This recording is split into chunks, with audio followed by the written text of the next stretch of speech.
Well, so much has happened in this week of Major League Baseball. We saw Houston trading. Are they unloading and blowing it up?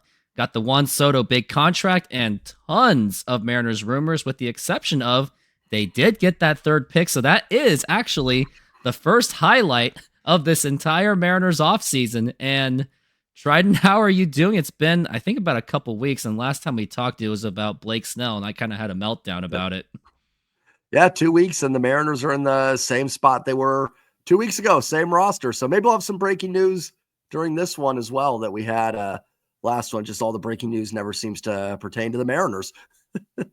But they did get that third pick, so they something at least somewhat of good news happened, which we absolutely needed, because all we're hearing is, are the Mariners going to do this? Are they selling this? How much money do they have? But for once, we could finally cheer about something, and it was getting that third overall pick. And if only I did a live stream for that. Hindsight's 2020. Now John Stanton gets less money to spend because he's going to have to spend more money on that draft pick. So it's going to be less money for the team this offseason. Maybe he could trade that pick away, and then I don't think you can trade that one. I think that one sticks, but you can trade the compensatory pick. I don't think you can trade the number 3 or leverage any of. I guess maybe leverage any of the prospects. Yeah. Who knows? Right.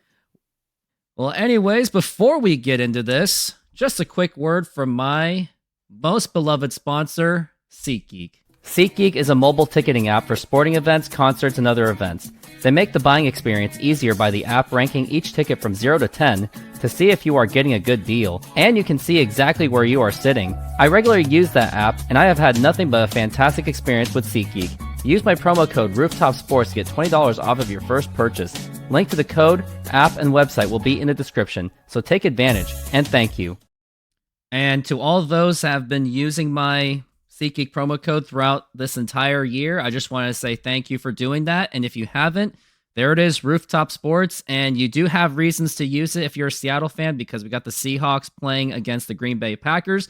Not that I'm going to get much into it because this is a Mariners show. But here we go. First, what happened this morning was the Kyle Tucker trade. And interestingly, this happens on Friday the 13th. So maybe some bad luck happening in its way for the Houston Astros, as if they are. There's already rumors enough that it seems that Alex Bregman's going to be gone. And now Astros trade away Kyle Tucker, and they did it to Chicago. And what was the return? Infield Isaac Paredes. He was known to be part of the Rays. Then he got traded to Chicago. Top prospect in Cam Smith. And when I actually did do my research, Cam Smith is actually the top prospect on the Houston farm system right now. Possibly could be that replacement for Alex Bregman, since he's most likely going to leave Houston. And then a right-handed relief pitcher in Hayden Wesneski. I probably said that name wrong. But when I looked at the Houston depth chart, when you subtract Kyle Tucker and Kyle Tucker and Alex Bregman, and you have Jose Altuve not getting any younger, and you got Justin Verlander as an impending free agent, and he did not look good for the last season, you would think that it makes me wonder, is the American League division now wide open possibly? But who knows? Because you don't always want to discount Houston, because they always come up with something out of nothing. And don't forget, they also have a fantastic ownership themselves. But it is something to look at, because Kyle Tucker and Alex Bregman are pretty big losses for Houston. Yeah, and there are also some rumors that they could trade Framber Valdez. That's kind of been out there as well. I definitely think, I don't think Houston is better immediately with the trade. I do like Paredes. I think he's going to be a pretty good hitter in that ballpark as a right-handed hitter. He's a pretty extreme pull hitter. So I think he's going to have a lot of success in Houston with the Crawford boxes out there, the short left field. I don't think it necessarily, I losing Bregman and Tucker does make Houston worse. I still think they're a pretty formidable foe. I think the division was open anyways. Now, will the Mariners take advantage of that? We'll see. I think Texas will bounce back a little bit. And while I don't necessarily love the moves the Angels are making this offseason, it seems like they're kind of just getting kind of mediocre guys, but I do think it makes them better. I think they're, takes them maybe to a 75 win team, which does make them tougher. And the A's, they seem to be going for it. They get Severino. And then there was a rumor that they were the team that offered Max Fried, like the second most amount of money or something. So they seem pretty invested as well. So I think even before this division was open, but yeah, it probably narrows the gap a little bit, at least for 25. But I think it's a good trade for the Astros overall. I think they made out pretty well here. Yeah, they got some players out of it. They got one of the top prospects and a solid infielder that he's not going to replace Alex Bregman, but he's at least going to fill some kind of void. And as for the other teams, yeah, I mean, we don't know if it's going to be an open division like 2024. We can agree that was a pretty open division, and that was certainly a division for the Mariners to win. But of course, they didn't take advantage of it. But seeing a trade like this, you would think that the Mariners would actually take advantage of it and go aggressive and go all in, because who knows? Like Texas, they're still a 4-speed record with. Yes, they had a bad season, but they were just completely unhealthy. And they're a team that spends big. Sacramento A's, and they don't even want to call themselves Sacramento. They are now all of a sudden spending money, and they actually were not terrible last year. Yes, they were bad, but they weren't like 2023 and 2022 bad. They were still competitive. They even gave the Mariners some tough games.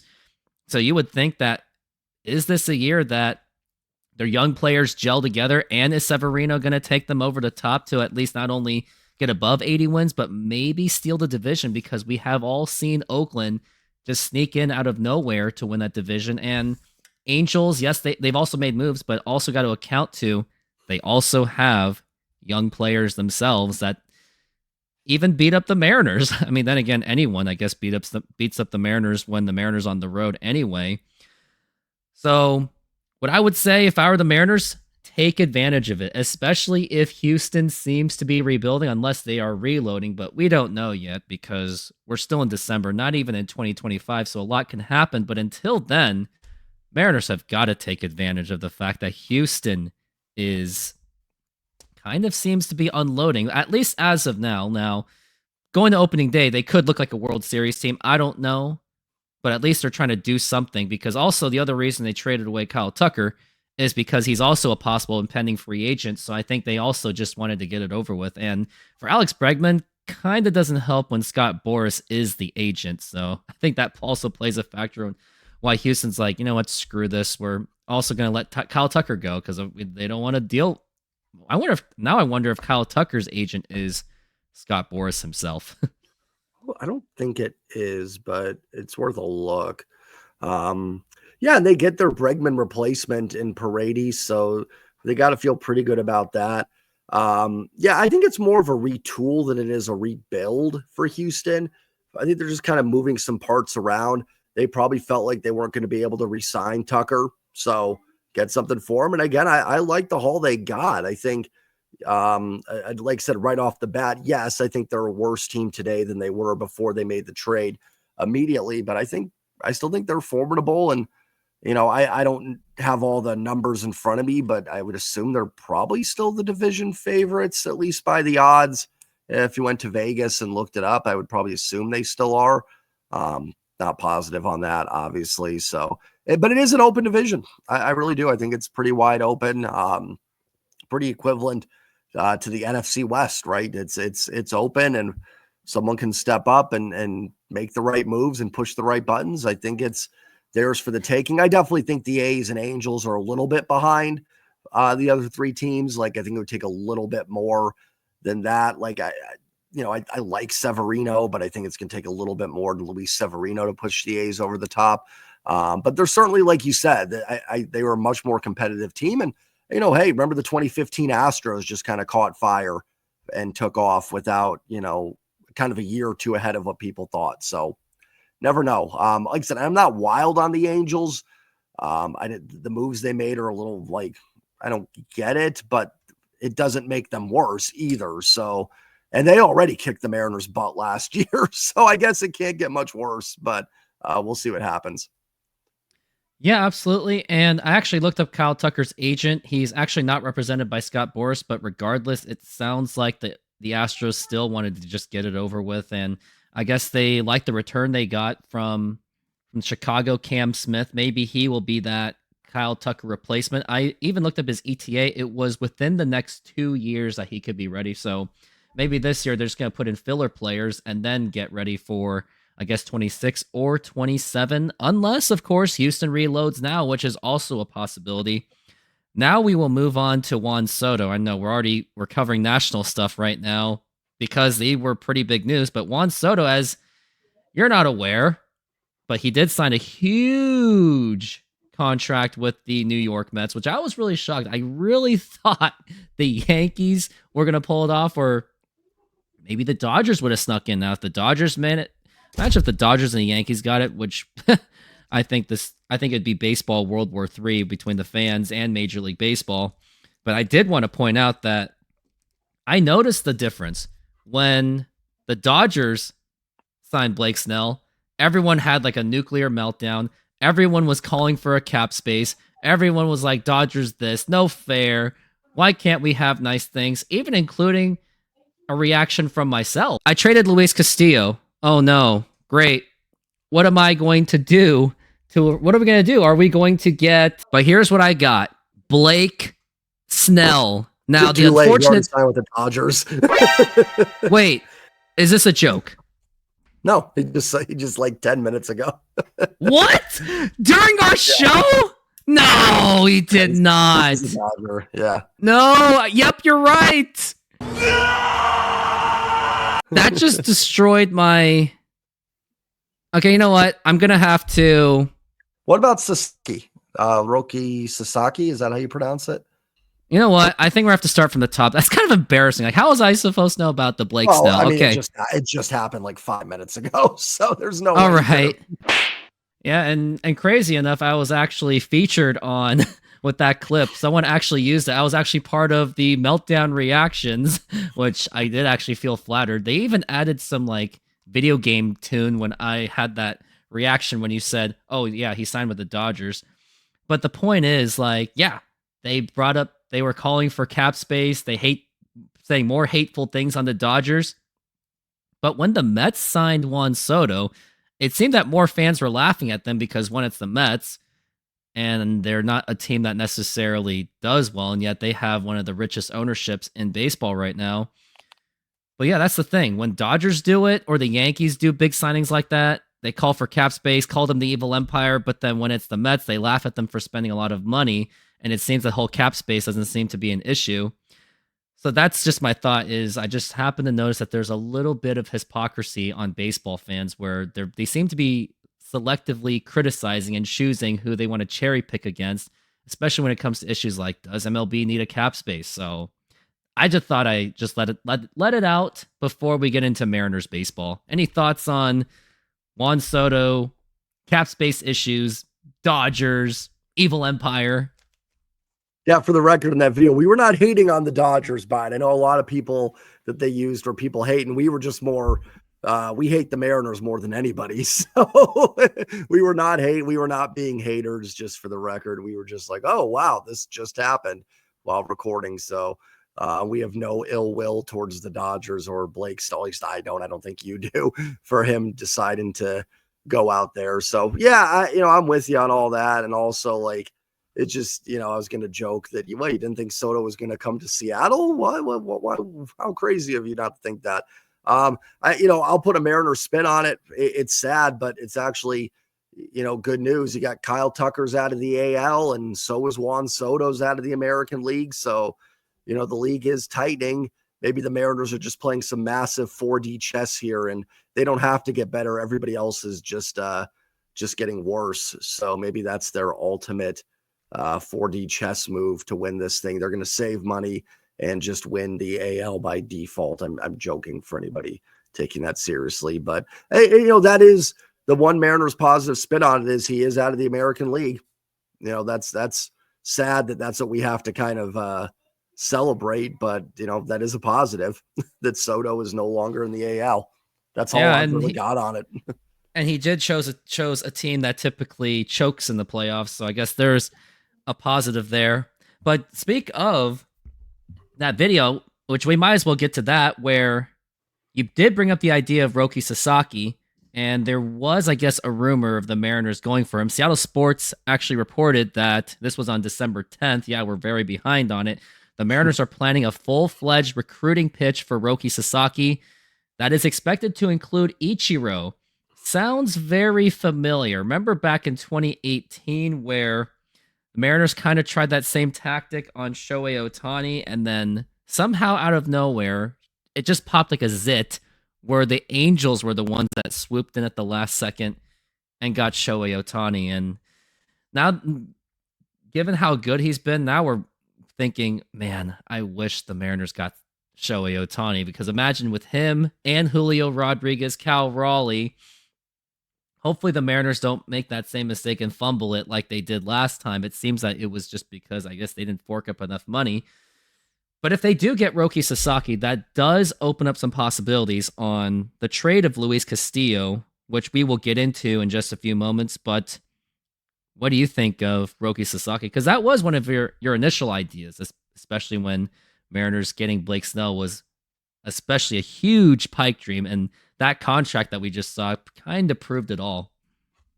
Yeah, it makes sense. The Mariners should be in on it because with those deals, you only have to pay like the posting fee. I don't know all the rules on it, but it's essentially free for the Mariners to. Truthfully, all 30 teams should be trying to get Roki Sasaki. I mean, even the White Sox were putting together a pitch. So, listen, the Mariners do have some Japanese influence with Ichiro. I don't think that hurts. I would probably put it at 15% chance he's a Mariner. That might be, you can say it's high or low. I don't know, but I don't see it happening. But I mean, it makes sense that they'd be all in. This is a pool where they don't have to quite spend the money that they'd be spending in MLB free agency. So it makes sense that the Mariners would be in on that. I just think every team is going to be in on it. So are the Mariners going to set themselves apart? Maybe I think there was a rumor, and again, it's so hard to tell with fake.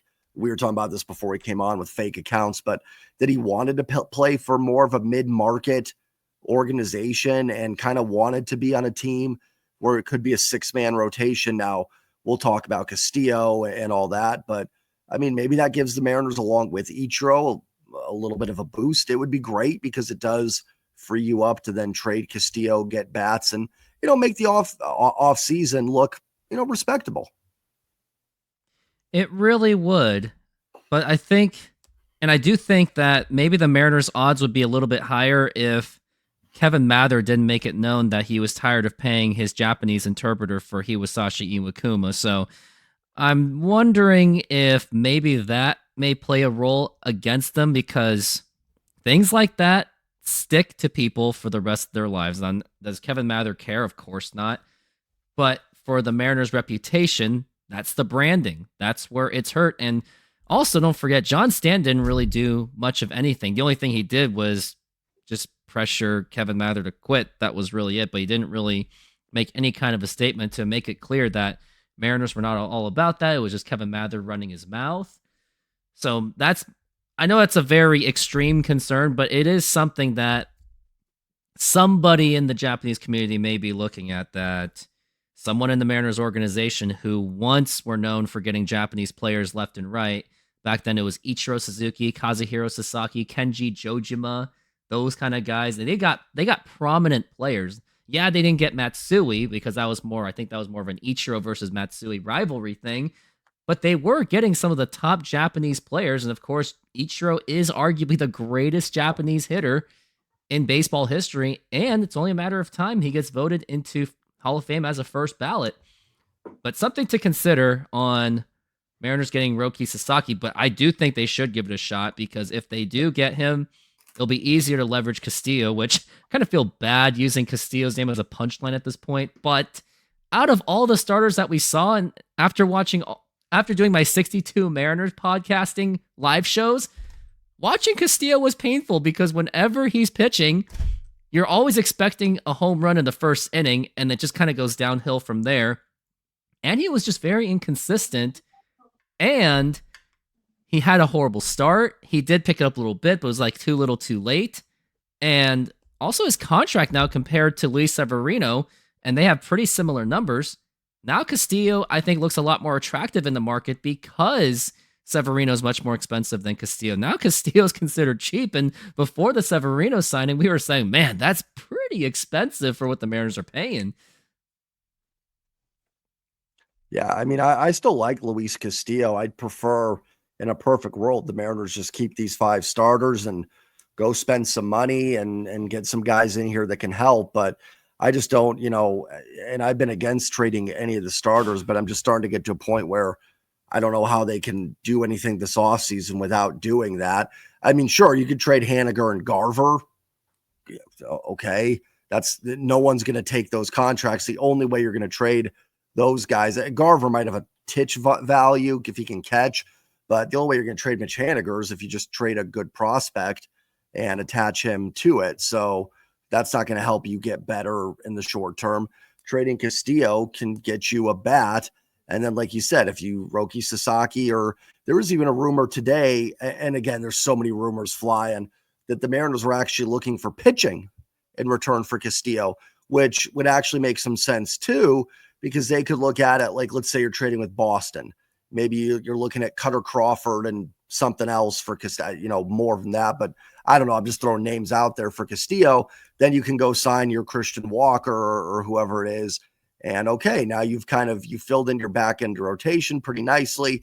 And now you've got money to actually get a legitimate bat in the lineup. So, last stream you kind of said Castillo for Bowman. I said no, but yeah, I'm kind of coming around to that now because I don't want to do it again. I'd prefer the Mariners just go get guys. And I think another roadblock they're running into as well with some of this trading is trading the prospects. I actually think they are willing to trade from the farm. The problem is, even look at the Cubs and Astros trade. Like, it's guys that are close to the big leagues. It's guys that are major league ready. It's Isaac Paredes going the other way. So it's a swap of talent and getting guys that can play every day. So I'm not saying the Mariners prospects don't have value. They have a ton of it, but it's hard to get teams to give you great talent for just prospects. There's too much pressure with social media stuff nowadays for these teams just to do that trade. The only team that might be willing is the White Sox. And that's why I was kind of frustrated that and the Red Sox traded directly for Garrett Crochet, because I think it would have been great to get Chicago involved in a 3-way deal where Crochet goes somewhere and then you ship prospects to Chicago and then get something back from that third team. So Mariners are hitting some roadblocks, and I don't really know outside of trading Castillo what they can do unless Stanton just goes Ebenezer Scrooge overnight and spreads the Christmas cheer and just spends. Yeah, it's almost like, and before we get even into those Luis Castillo rumors, it's almost like we almost missed Nintendo, because I think at least Nintendo did provide the bags once in a while, but John Stanton, he tightens it a lot more. At least Nintendo was willing to spend money on Ichiro at the time, because I think even I think if it was today's baseball and it was the same situation, I don't think Stanton would have done it to get Ichiro. So now I kind of miss Nintendo. That's painful to say, because I didn't like the Nintendo ownership. I don't think anybody did. But they are at least better than John Stanton, but it's not saying much. I mean, it's like saying the crap that I took last night was better, or the crap that I took 10 years ago was better than the crap that I took right now. That's what it basically is, unfortunately. But it was now better. We're going to get... Yep. What were you saying?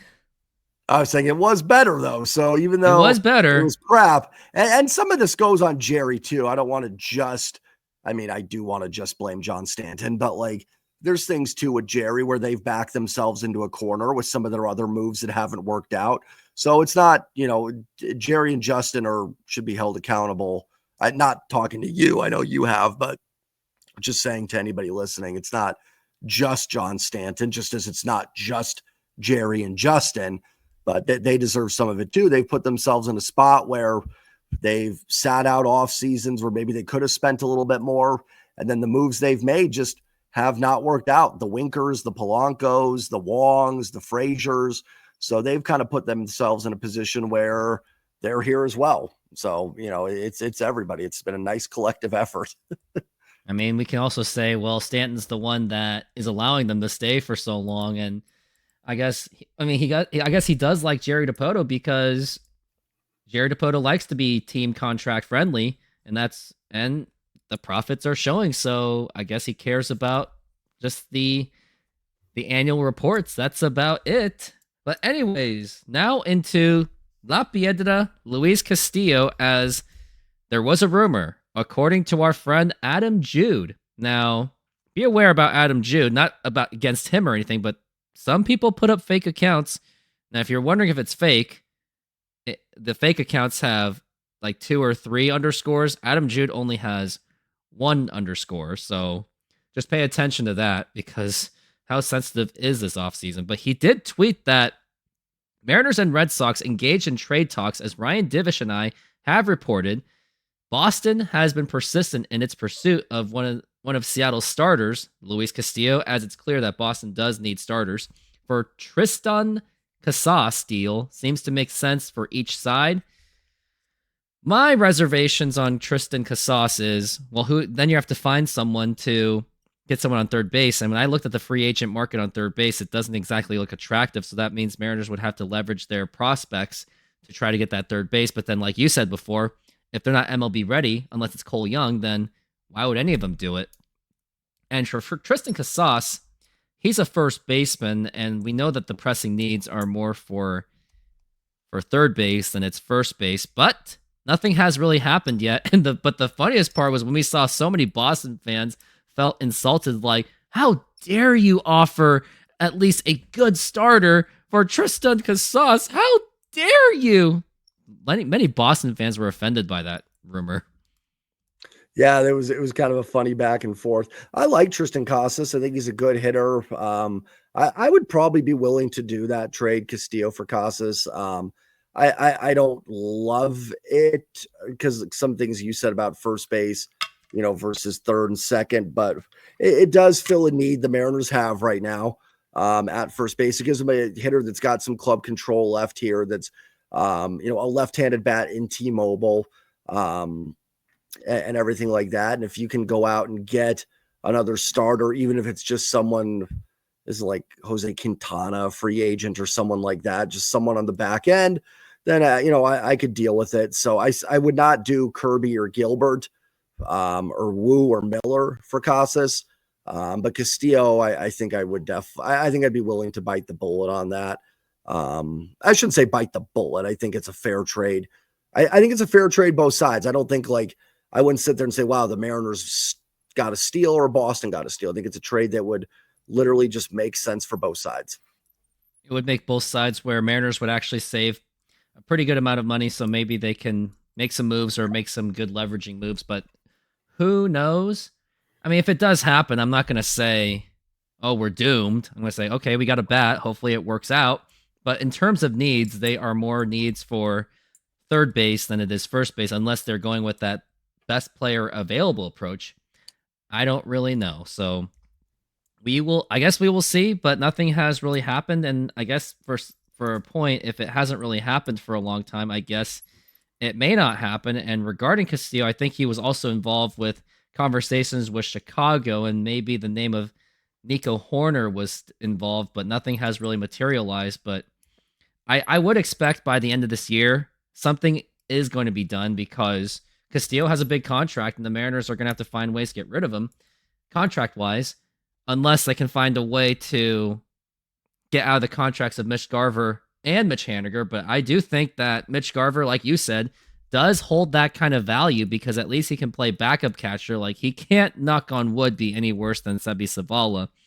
But Mitch Haniger is the guy that they're going to have to find a way to leverage. And of course, we can agree that if the Mariners end up trading Mitch Haniger, they will most likely end up trading one of their top prospects. Same way of how they got rid of Evan White and Marco Gonzalez, which was by trading Jared Kelenic. Or if they really want to, they can do the Bobby Bonilla deal, but I don't think I see them doing that either. So, and it probably wouldn't be smart, because Haniger, truthfully, worst case is this is the last year of his deal. So, you hold on him for this year, you stick him on the end of the bench. I'm not trying to sound disrespectful. I love Mitch Haniger, but you stick him on the end of the bench there. He can maybe bounce back a little bit against lefties, and you pay him the $15 million, and then it's over. I know some people will regret the Robbie Ray trade, which, yeah, I mean, I think Robbie Ray is going to be more productive, but you'd be on the hook for, I think, 2 or 3 more years for Ray with the big money. So even if the Mariners didn't make that trade, they'd still be in a similar situation with Robbie Ray's deal. They'd be having to figure out how to shed that money. And yeah, I'm just at the point now, I think it's almost inevitable that Castillo gets traded. It's sounding very much like the Mariners, especially now you made the point, I think 10, 15 minutes ago that like that contract is very, a bargain really, because, you look, Nathan Eovaldi gets $25 million a year. You mentioned Severino, Max Fried's contract, all these guys getting huge money now. Castillo at $20 million for a couple of years is kind of a steal. So I'd be absolutely shocked at this point if Castillo's not traded. And I do think the Mariners might look for some pitching in return. I know I think we just talked about that a little bit, but I know that'll shock some people, but I think they might try and fill out that rotation and then make a move for someone, in free agency. And that would make a little bit of sense. I like Tristan Casas, but I think to your point, we talked a little bit before he came on that like, okay, and listen, I think Casas is better than a Carlos Santana or a Justin Turner. But if you can trade Castillo maybe for pitching or another middle infielder, then, okay, you get that upgrade there. Then you can go sign someone at first base that's, not as good, but you think you can get okay production from. Now I'm just really curious, like the longer this offseason goes, like as more days pass by, I'm really curious of like who the Mariners third base, what are they going to do? Like, actually my bold prediction now is I think they'll just sign Josh Rojas on the absolute cheap. Like they already know him. No one's looking at him right now. His value doesn't seem to be there. So maybe the Mariners will get him for a much more below market value, but I don't know. We're not at 2025 yet, but I guess we all agree that by the end of this year, or at least by opening day, Luis Castillo may be on another team, but hopefully that return they get is a good return. Paredes would have been nice. Paredes would have been, but with Chicago, I mean, that was a question if Chicago needed starters too. Yeah, and that's the thing. I don't know if the Mariners had anything of Kyle Tucker value. And also, I will say this, Paredes is more valuable in Houston with their short left field. I think it'd be a little bit tougher in Seattle, but still be better than anything you're going to find out there, more than likely. Very much so. Like, it makes sense because Kyle Tucker is actually, at one point, he was actually one of the best players in baseball. It was just that injury bug that he suffered that unfortunately killed most of his season. I mean, if you had it between Luis Castillo and Kyle Tucker, it's somewhat of a difference, I must say. But yeah, that's for the stuff that we say about Castillo. I mean, we can all agree that if Mariners ownership was actually good, we wouldn't even be talking about Castillo being traded. It's just that us content creators are just forced to talk about it because Stanton doesn't want to spend the dang money. He just doesn't. It's just really sad, but we're not owners. We're not worth billions and billions of dollars unless you invest into crypto. And even then, if you do that and you get like billions of dollars, you're still not going to afford to run a baseball team. Like, I get it, but for a position that he's in and he still is making money elsewhere, I would assume, should still spend the money. And another reminder, baseball is a tough way to make money. It is not an easy money-making business. Like most baseball owners that we know of, or sports owners, they treat the thing like it's a toy. Like Steve Ballmer, that's his $2 billion toy. Steve Cohen, that's his toy. That's like something he just wants to play with. Like someday, I'd like to invest in an arcade machine at the pizza place I work at. And do I expect to make money? Absolutely not. But it would be a toy and make a little bit of money and basically be playing that game at a discount basically for myself. That's how I would approach a sports team. And that's if I had a crap ton of money. But that's all I've got to say about the Castillo. John Stanton, probably going to talk about him a lot more. Now to Carlos Santana, as Divish also reported that Mariners are maybe in the running to get Carlos Santana back to get an idea of how he did and how he would have been on the Mariners, he had a 114 WRC plus, 23 home runs, a 3 win above replacement, one of the lowest strikeout rates. Now, if age is a friend to him and he doesn't regress, I mean, imagine if if the Mariners had those kind of numbers of 23 homers and low strikeout rate. I think any of us would agree that would have helped. So if the Mariners can do it, why not pull it off? It'll create opportunities to do DHing, and maybe you can platoon. I don't like saying it too much, but you can platoon between Mitch Haniger and Carlos Santana. They can move to first base, can also leverage Luke Raley to play DH, or maybe some parts of outfield if Julio needs a day off, or Rosarena kind of plays wacko, and if Victor Robles doesn't play up to the expectations. So Carlos Santana signing would make definitely a difference. And not only is he a good baseball player, he's also a fantastic leader. And he was one of the huge reasons why the Mariners made the playoffs in 2022 is because of his leadership, just like Eugenio Suarez did. And boy, do I miss that combo. Yeah, a guy like Carlos Santana, perfectly fine. If the Mariners added him tomorrow, they're better than they were the day before with him at first base, I think for sure. I always kind of forget about Tyler Locklear over there at first base. But Santana's not going to block him. Like if Santana stinks, then Locklear comes in. It's not a move that's going to get fans off the couch, and I wouldn't want it to. There needs to be more if you're going to really, put a competitive team out there that you can trust. They could be competitive with some other things happening, but Santana's a nice piece. I think it helps. I am all for it if that's what they want to do at first base. And kind of like you said, you can DH, Raley can play some first. You can kind of maneuver things around there a little bit. So super productive last year. I know when we were DMing a little bit, you made a good point. He's 39, I think, right? 39. Let me double check because I always like double checking. But yeah, go on. Yeah.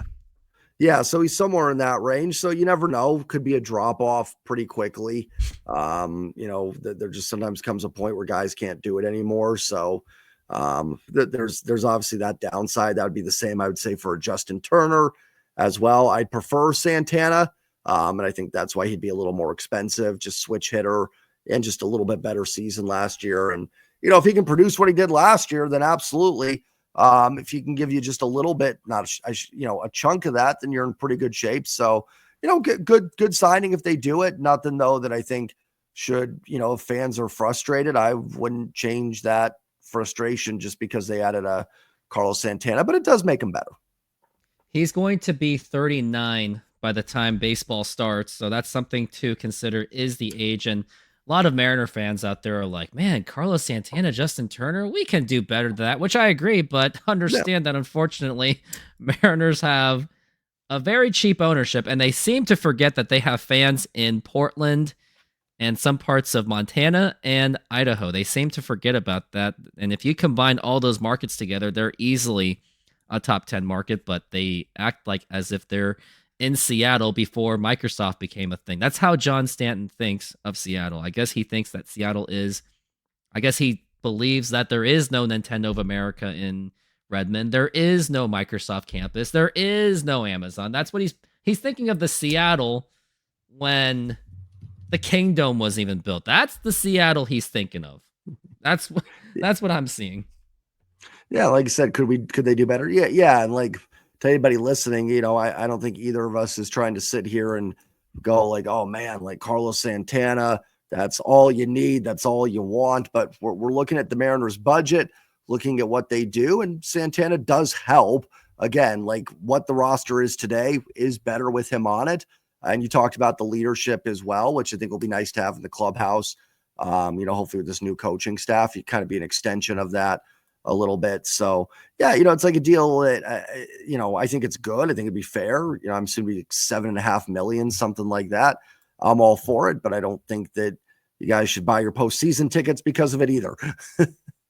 I wouldn't. Like, even if the Mariners make the playoffs, I will not be buying all postseason tickets, maybe one postseason ticket, but most of my postseason experience as a Mariners fan is going to be right in this room, as I want to be providing a service for Mariner fans to cover Mariners baseball, especially if YouTube and Major League Baseball allows the likes of me to even give them attention. But now we're going to move on to Christian Walker.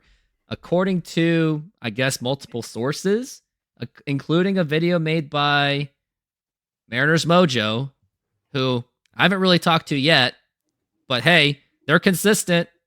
Give them a follow, give them a sub. There, I said it right there. They even said that maybe the Mariners can get Christian Walker, and some of the good points they made too was if they can sign the likes of Christian Walker, and similar to the points I had is you can leverage Luke Raley to play DH. You can put him in somewhere in the outfield. And of course, what's the question going to be? If the Mariners get Christian Walker, now am I going to be excited? Of course.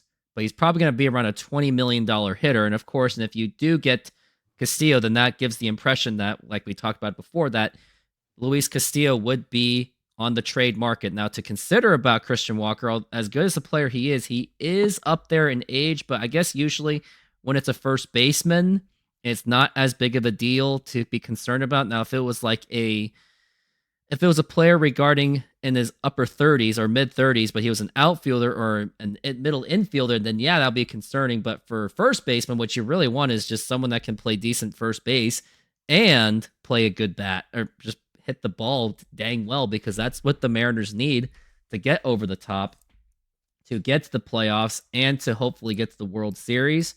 I mean, we can all agree that it should happen, but we can also agree if the Mariners were to do this, they would have to trade Castillo. That's the only way to do it. But of course, if Mariners had a tenth of a Steve Cohen or who owns the Guggenheims of the Dodgers, why not have them all? We could have had Juan Soto, could have had Ohtani, should have, could have, would have. But we have John Stanton as the owner. But Christian Walker, not something to ignore. And we can all agree that he can help significantly with that offense and could leverage Tyler Locklear in a trade. No offense, Tyler. No, it's true. Walker's been pretty consistent. 119 WRC plus last 2 years. Been anywhere from 3 to 4 wins above replacement level. Been pretty consistent. You mentioned some of the things, 34 years old. So it's contract probably, I think they're talking like a 3-year, $75 million, somewhere 3 years, $70 million. Get taken to age 37 season. Right-handed in T-Mobile. Always a little tricky, but Walker, I think, has the power to overcome that. I will say that would be, like you said, I think if you sign Walker, there's almost no way. I mean, they'd almost have to trade Castillo first. I don't see any way where a Walker signing doesn't come after a Castillo trade. I don't think that's even possible. And if that does happen, like let's say they trade Castillo for, Nico Horner and maybe a back-end starter that the Cubs have. So you fill in a rotation spot. You've got a second baseman. Then you sign Christian Walker. I would kind of look at fans and be like, I don't know what you want. This is kind of what, that's a situation where I would not be mad at Jerry. And I would go like, if you don't like this, take that up with John Stanton. Because the only way for them to sign that free agent was to get Castillo's off the book. Now, again, there's things Jerry's done. So I shouldn't say all off Jerry's plate, but I kind of look at it like that's what they could do. And I'd at least applaud them in that scenario. Like I said, Castillo for a Horner and a back-end starter or a pitching prospect that can come up pretty, I don't know. I'm not sure who's all in the Cubs system, something like that. And then you get, Christian Walker. I at least applaud them for trying and doing it. I don't, we never know how to work out, but at least they're making the moves and trying to get it done and trying to make this team better. So, I'd be fine with that. I think that'd be a decent offseason. I know some fans might not, but I would kind of be like, at that point, I don't know what you're wanting them to do. If your anger needs to go to Stanton. It all does. And it seems that not enough do, but I mean, hats off to the majority of our content creating community that we have all tried. We're all trying to expose John Stanton as much as possible. Mariners Mojo has done it. Obviously, I'd like to say that I was one of the first to do it, where I attacked ownership going all the way back to post 95. So I probably did it more passionately than everyone else. Our friend Jake has even done it. You have done it. So us content creators, we are trying our best to basically do the work for all you Mariner fans that John Stanton needs to sell the team or just spend a little bit more money. I don't know. But another thing I just came across, your friend Mariners Sir, is that how you say his name? Mariners, yep. Or just Mariners, Yep. SUR? I say Pretty sir. smart guy. Yeah, sir. Well, the sir, he's a pretty smart guy. When I see his tweets, it's like, wow, I didn't think of that idea. But his idea was this: not only sign Christian Walker and, of course, make that happen, trade Castillo for Nico Horner, could save $13 million, and that's how the deal would work. But unfortunately, it may not happen just because the Cubs looks like they're going all in for Kyle Tucker. So maybe they'll keep him. But hey, maybe have Jerry sell the idea or Justin sell the idea that, hey, you need that starter. In order to be a World Series winner, you need that starter. So maybe it is Jerry's job to like sell the idea that they're willing to give up the likes of Nico Horner in order to get trade Nico Horner in order to get Luis Castillo to help with their starting rotation, because I do think that it does need help, because Cubs did fail to make the playoffs, and I think their lack of starters had a little bit to do with it. So another good idea brought up by Mariners Sir, which is ironic because I was like, well, if we get Nico Horner, then what are they going to do at third base? That's going to be the big question. And at that point, I think if something like that did happen where they got Nico Horner, then that's where they're going to maybe they'll sneak into JP Crawford going, hey, we might need you to play some other positions too, and be open to that because we need Brian Blitz at second base or Nico Horner. I don't know. You were saying? Yeah, and I do want to go back, a little bit to retract what I said, like about, well, what do you want them to do? I want to be clear. Like, I hate that this is what we have to do. Like, I would much prefer to keep Luis Castillo. You've got a great rotation. I'm not against trading some prospects. Like, you have prospects for two reasons. They can come up and help your big league club, or use them to leverage to get together players. Randy Arozarena, who hopefully has a big year for the Mariners. You trade a couple prospects for him. I'm totally fine with that. That's what you should do to help put you over the top. But I would love to keep these guys and just sign Christian Walker, and then I don't know sign Alex Bregman or something. And like, maybe that's not great either, two right-hand hitters, but you know what I mean? I'd much rather the team had gotten Marcus Semien a couple of years ago or something and done something like that and not be in this position. So I just want to be clear. My point was more for where they're at now. I don't see any way for them to really make a big splash or make a big improvement without trading Castillo. And I've been as adamant against it as anybody, but I don't see an avenue towards it. Again, unless someone wants to take Haniger and Garver, but then if you're getting nothing back, at least with Castillo, like Garver and Haniger would clear up money, but you're not getting anything back even if you do trade them. So that just clears up money. You're still left with the holes. Castillo can help clear up some money and bring back some talent that can help you in 2025. So even Haniger and Garver don't do for you what Castillo is going to do. The only thing that Haniger can really do is basically just be a glorified bench coach and maybe be a mentor for the young and maybe do like occasional hitting. But man, when I saw him play last season, it gave me 2010 Ken Griffey Jr. visions. And I know that I say that a lot, but just the way he was hitting, like some of those swings that he had that were like foul tips that should have been like home run balls. Like if it was like even 2022 Haniger or 23 Haniger, those things are gone. Right. But it seems that Haniger now, I mean, I think we might actually see 2010 Ken Griffey Jr. with Mitch Haniger as a Mitch Haniger. I don't know. I hope it doesn't happen, but realistically, I think it would. Now, before we get into the next couple of topics, that probably won't take too long, hopefully not, is what I was thinking. Oh, the fifth starter. So if the Mariners do, of course, trade their fifth starter and they don't get Sasaki or whoever is decent, then that begs the question of then what are the Mariners going to do with that starting rotation? Logan Evans, Emerson Hancock, and we did see Emerson Hancock, and he's a tall guy. I've seen him in person, had a picture with him, but for a fifth starter, I mean, even as a fifth starter, he was kind of below standards, but that's the thing that the Mariners are going to have to question. Like, what are the Mariners going to do with that fifth starter? Is that just going to be a throwaway pitcher like they did with Marco Gonzalez, or are they going to do a bullpen day? Or are they going to experiment Logan Evans and or re-experiment Emerson Hancock? So that is the question. But most Major League Baseball teams, I would think that they mostly live pretty well with their fifth starter being a nobody or just whoever. I mean, the Mariners having all five starters as just hanging in there as like all-star candidates and Cy Young was pretty much unheard of. Not everyone has 5 solid starters. I mean, the 4 like all 5 of them, they all could have been all-stars if everything went right. Like basically, let's say everyone else got injured, all 5 of them could have been all-stars. And all 5 of them could have been considered for Cy Young. Like if Luis Castillo just stopped giving up like maybe half the home runs, it would be a little bit different for him. So I think, I hate to say it, but I think there is time for the Mariners to fix that 5th starter, even if they lose Castillo and don't get Sasaki. Like there's always trades that they can do to get like that semi-decent whoever, or it maybe Logan Evans can pull a Bryce Miller or a Brian Wu. Who knows? But it is something to consider where I think if they don't have that 5th starter, I don't think it'll be the end of the world. Like I'd rather have 4 solid starters with a good solid offense than 5 great starters, but then 2024 offense. That's just my take on this whole Luis Castillo issue and the voids. Yeah, I agree. Like you said, I mean, there's another trade maybe you could pull off. Maybe you do send a prospect for somebody. I'd rather see someone with a little more upside like Logan Evans. I think Emerson Hancock's fine as like a 6 starter because you don't really care how it looks.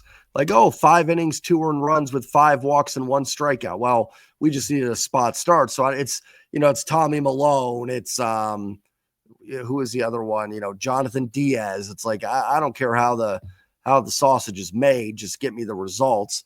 But if Hancock's your number 5 and he's in there every 5th day, I don't know. Like, I mean, you're right. Like, you've got 4 great stars. You probably live with it. But it's also like, well, you've got a great thing going and a massive strength with your pitching staff. And, I'm going to contradict myself a little bit, but, like, again, I don't want to trade Luis Castillo. It just seems like it's the only avenue. Okay, let's say you do that and Hancock's your 5th starter. Well, Brian Wu's an injury risk. He goes down. Okay, now all of a sudden, like, and again, there's depth and stuff and moves you can make, but let's say Logan Evans is in there and he's unproven, or Michael Morales or someone like that comes up and they're, more back end starters. So now it's like, just kind of keeps dwindling down a little bit. So now that could happen any year. Castillo could drop off for all we know. So again, I think the only way for them to really work something is going to be to trade Castillo, but it just goes back to kind of why I hate it. Cause you're right. Like 4 great starters and 1 okay one is fine. It's just, now your, amazing lights out rotation is really good. And, so we'll see. We'll see what they end up doing. And like you said, if it's not the worst spot to be in, to have like the 4 they have plus someone else. And like I said, there's trades and maybe a back end free agent starter they could sign as well. And it's also not like that Dan Wilson is the complete opposite in terms of how he manages starters. I mean, he was, from what I saw, they were pretty much the same but it's almost like regular practice, right? Where starters usually go 6 or 7 innings, unless they're like completely lights out, they'll get the 8th inning. But the only difference I saw in Dan Wilson with Scott Service was at least Dan Wilson was more tactful he was selective on which pitchers that he would use for the bullpen. But then Scott Service was like, 6 innings, nope, you're gone, bye. At least Dan Wilson, like, he would let them go, or maybe one time I remember he did let a bullpen pitcher go 1 extra inning. That was Colin Snyder on the Dan Wilson debut against the Giants. So, I mean, there are points that injuries could be problems, like Brian Wu or Bryce Miller, or basically any of them. I mean, anyone could unfortunately be injured, but we can all agree that we don't know. And without these rumors, I don't even know if we would even have a show. I mean, I think if we didn't have these rumors, we'd be just coming up with stuff out of our butts. And I'd probably I'd just be working on more nostalgic content. And then we'd hear the news somewhere that it came down and there was a move and time to chat. Time to chat. Just like I remember when I think it was the Polanco trade when that happened. I think we had that last minute, like, hey, we got to do this. Or no, actually we scheduled it, but then we had a convenience of talking about it. Yeah, I think you're right.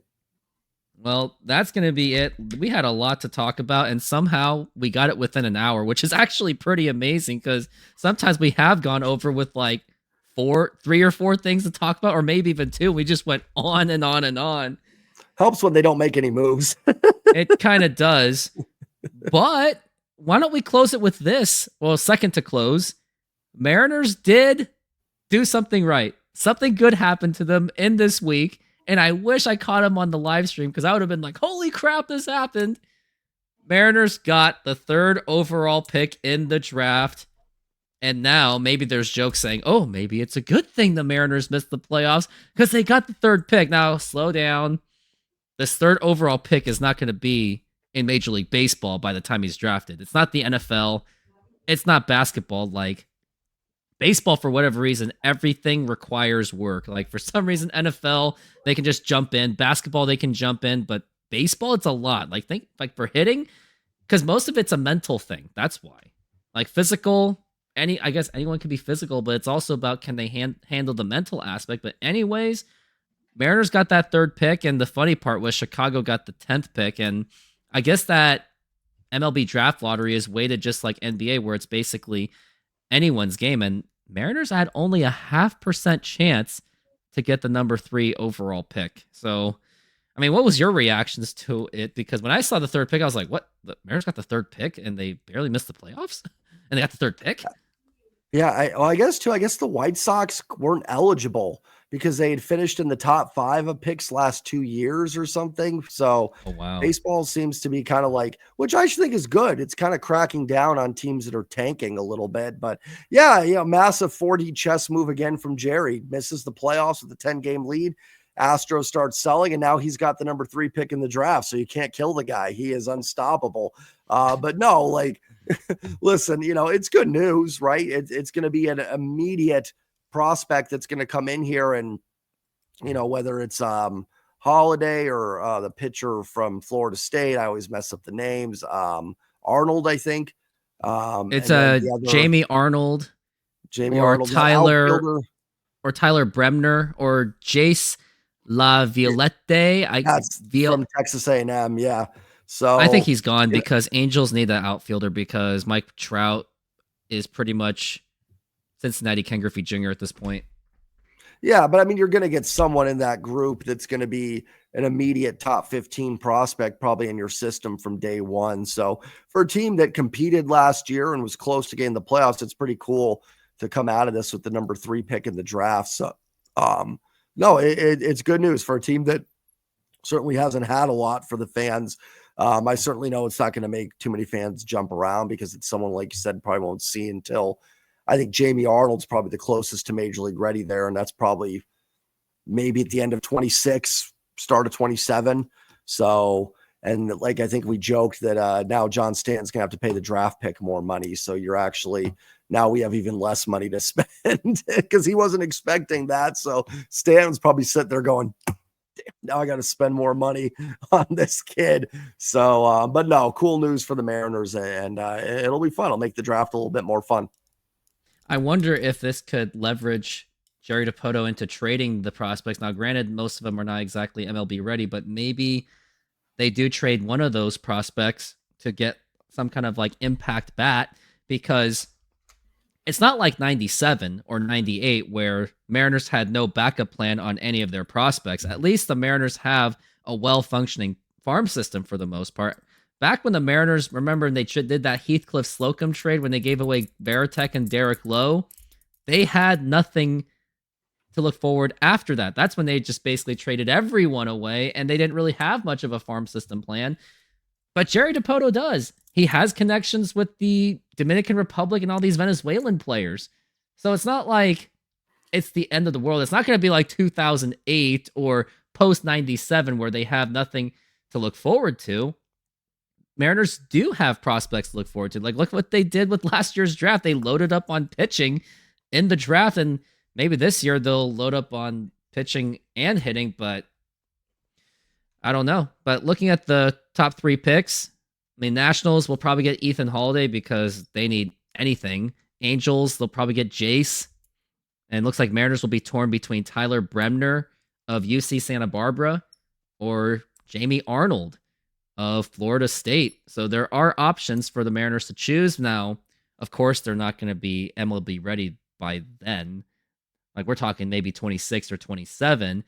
But it maybe does leverage and give opportunities on what prospect that they're willing to leverage and go, okay, fine, we'll give away Lazaro Montez, even though that's painful because I do like him a lot. He's my favorite prospect. Or maybe they leverage like Colt Emerson or Cole Young if they get really that desperate, because at least they have something else to look forward to, is more young prospects to look forward to in the future. But of course, we don't know who they're going to draft yet because it's Friday the 13th of December. And we're still wondering who the Mariners' third baseman is going to be, or what are they going to do with Santana? Are they going to get Christian Walker? Are they going to trade Luis Castillo? What's going to happen? Or better yet, could they trade away some other key stars? Let's not get into that, but remember, Suarez came out of nowhere. Kelenic came out of nowhere.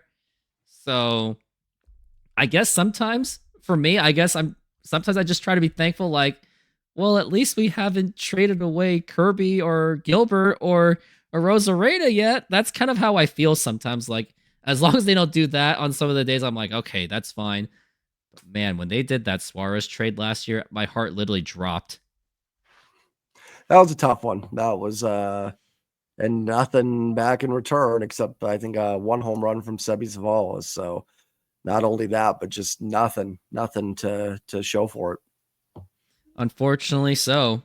Well, unfortunately, we're running out of time, but I wanted to close this out where I happened to see a video from Tom Grossi, and it kind of did inspire me that I'm looking to make a video like before baseball season starts, because Tom Grossi was talking about goals because he just bought a new house, and before he moves into this new house, he wants to have 1 million subscribers, and that made me think of something where in 2023, I had 42 live streaming coverages of the Seattle Mariners. 2024, I had about 62. So I did, not that I doubled it, but I certainly did more. And now it made me think, because he was thinking of, he wants 1 million subscribers by the end of the NFL season. He even admitted that it's impossible. But my goal is going to be 100 Mariners game coverage, and here's reasons why. One, of course, the consistency. I want to show everyone that I'm providing Mariners content and Mariners coverage. So maybe someone that can't really afford TV or radio, or just doesn't want to listen to radio, or just sit their butts in the car to listen to a game, at least they have some guy to listen to for Mariners baseball. And I did get quite a bit of activity for last season. Another reason too also is setting the goals high, and also the fact that, actually the real reason is Dave Sims has recently left for the New York Yankees, and that does leave a hole on Mariners personalities. Granted, they got Aaron Goldsmith for the TV, they got Rick Riz on the radio, so am I anytime soon going to surpass those guys in legacy? Of course not, I probably never will, but I at least want to be there for Mariners fans for at least another voice, so maybe there is a little bit of void of opportunity. Maybe there is some kind of opportunity where I can make my name a little bit bigger. So that's why 100 is going to be the goal for 2025. And how do I make that work? Considering that I do a lot of things, a lot of don't quit your day jobs in many different ways. The best way to do it, other than me being as consistent as possible, time blocking the best as I can, it's going to take each and every one of us, whether it is viewing my show, put my show on your phone and use it as background noise, donate to the channel, engage. So it's, like I said, it's going to take each and every one of us. Even J Trident Podcast will have to help with his color commentating, even if it means where if he's having a bathroom break or a snack break or whatever from work, he'll chip in and go, oh yeah, Mariners are doing this, or why did Randy Arozarena step back, or why is Julio swinging like he wants to kill someone, kind of thing, or not kill someone, but why does he look like he wants to kill a tree when he's swinging a bat? So it will take each and every one of us. Now, am I going to beg you guys like, oh, you have to watch my show, please watch my show, or else no, I won't do that. I'm just saying that, like Tom Grossi says, he says it will take each and every one of us, and he also says he is doing his part. He is grinding like 6 or 7 days a week, basically every single day. And that's what I will have to do, is also be there to grind, because in order for you guys to be a part of the growth of my channel, of course, I have to do the work, because no one's going to do the work for me unless I pay people to do it for me. So Goal is 100 by the end of 2025 season, and it has to be all Mariners games, no cheating. Yeah, no, I think it's a great goal, and I look forward to being a part of it. And that's 100 games, more than Root Sports deserves to have on their network. So go for it. Absolutely. Root Sports. I need to be reminded of how bad that TV station really is. Unfortunately, I miss the good old days when they were like Fox Sports Net or something like that. Yep. Or remember when they had the regional sports report starring Tom Glasgow and Angie Arlotti before her name was Angie Mentick. I still remember that Angie and Tom Glasgow. And actually, fun fact, his daughter was actually in my second grade class. And I remember when we went bowling for the end of the school year, we actually came too early. And I actually thought we weren't going to go bowling. So to stall time, Tom Glasgow's like, "Hey, let's just go to my studio. We'll check it out there to stall time." So I got to see. So I actually technically went inside the Root Sports building, the one in Bellevue. Oh, good times, good times. Yeah, good times. And I think this is it. We're gonna close the show real soon, if not within the next 2 minutes or so, but maybe less. Trident, any final thoughts for the Mariners? 100 goals or anything about your channel? No, not much going on over there. Just would like to see the more the Mariners can do, the more videos that can go on up. So I'm at the point now, I'm just itching for the Mariners to do something.